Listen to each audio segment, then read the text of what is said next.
Hello বন্ধুরা, good morning. তোমরা সবাই কেমন আছো? আশা করি ভালো আছো। তো আমরাও ভালো আছি। আমি এখন বাজে বেলা 8টা, যাই হোক 8টা বাজে। তো আমি শুরু করে দিলাম এই যে কাদো জল আর গোবর নিয়ে, এই যে হাতে হচ্ছে এটা আছে তো লিপতেছি। কারণ হচ্ছে আজকে রবিবার, একটু লেপা কুচা না করলে পরে ভালো লাগে না মানে রবিবারটা মানে একটু কেমন একটু লাগে। তো তাই ভাবলাম যে চলো, ভাবলাম না, প্রত্যেক রোববার করে আমি ঘর দুয়ার লেপাগুচা করি, একটু না করলে পরে ভালো লাগে না, রবিবার রবিবার মনে হয় না। তো চলো উনুনটা ঠিক করে নিলাম, আর এই যে ঘরটা একটু কাদা জল গোবর দিয়ে একটু লেপে নিই, এই হচ্ছে কথা। তো চলো, আর সারাদিনে বলতে কি, যাই হোক 2-4 মিনিটের ভিডিওতে কি শেয়ার করতে পারি চেষ্টা করব শেয়ার করার, ঠিক আছে, হচ্ছে কথা।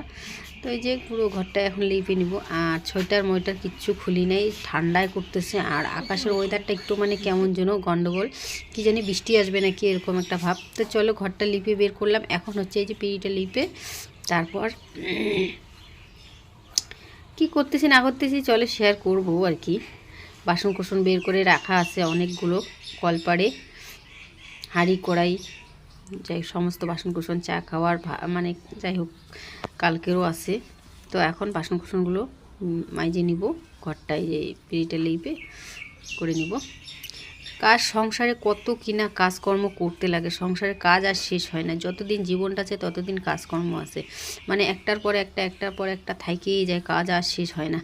আজকে করতেছি কালকে আবার ওই কাজই, যেই কথা সেই কাজ, মানে কি আর বলবো।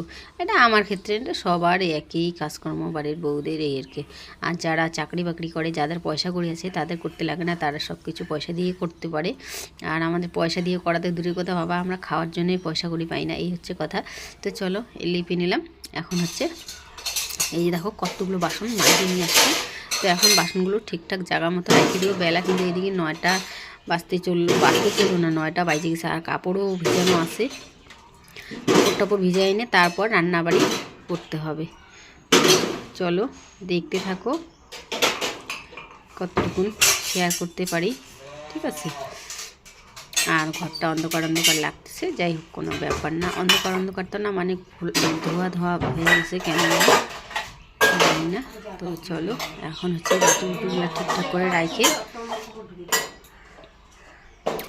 মোটামুটি কাজ শেষ, কাপড় ভিজানো আছে। আর এদিকে চলে আসছে বাজার। তো চলো বাজারটাও তোমাদেরকে একটু দেখিয়ে দিই। বাজারে আসছে হচ্ছে এই যে মাংসটা, তো এটা কমন পোলট্রি মাংস, কারণ কি ছেলে মেয়ের হচ্ছে এটা মানে আর কি, ওরা হচ্ছে যে সে মাছ খাইতে চায় না, মাংসটাই বেশ পছন্দ করে, তো ওদের জন্য মাংস আনে। আর আমাদের জন্য দেশের মাছ, আমি হচ্ছে পাঙাশ মাছ খাইতে ভালোবাসি, তাই পাঙাশ মাছ আমার জন্য আনে। আর ও খোকা ইলিশ মাছ খাইতে ভালোবাসে, তাই আজকে খোকা ইলিশ মাছ আনেনি, আজকে কিন্তু পাঙাশ মাছ আনছে আর মাংস আনছে। তো যাই হোক যেটা আনছে সেটাই। আর এই যে ব্যাগে বাজার দেখো, বাজারটা আমি ঢালতেছি না এখন যেহেতু কাজ আছে। আমি নদী যাব কাপড় ধুইতে, বাজারটা ঠিকঠাক করে রাখি। আর এখানে শুটকি মাছের প্যাকেটটা খুলতে চাইলাম, খুলতেছে না। তো যাই হোক শুটকি মাছ আর কী দেখাবো। তো ভিডিওটা ভালো লাগলে পরে লাইক শেয়ার কমেন্ট করো, সাবস্ক্রাইব করে পাশে থেকে, এটা আমারও বলছি আমি। তো এই যে বাজার এখানেই আছে, সবজি বাজার, আলু পেঁয়াজ লঙ্কা আদা রসুন যা যাবতীয় লাগে আর কি, বাঁধাকপি ছিম বিমস মটরশুঁটি। তো ব্যাগেই আছে, আমি এগুলো ঢাললাম না, পরে ঢালবো। ভাতটা বসাই দিয়ে এসে মানে ভাতটা বসাই দিয়ে তারপর ঢালবো।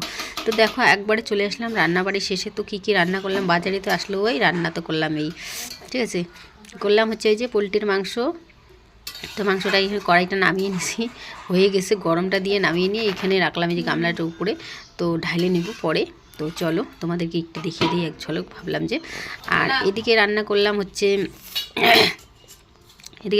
এই যে মাছের তরকারি, বাঁধাকপির ঘন্ট, আর এদিকে স্যালাড কেটে নিয়েছি। তো চলো আজকের ব্লগটা এখানেই শেষ করতেছি, ঠিক আছে।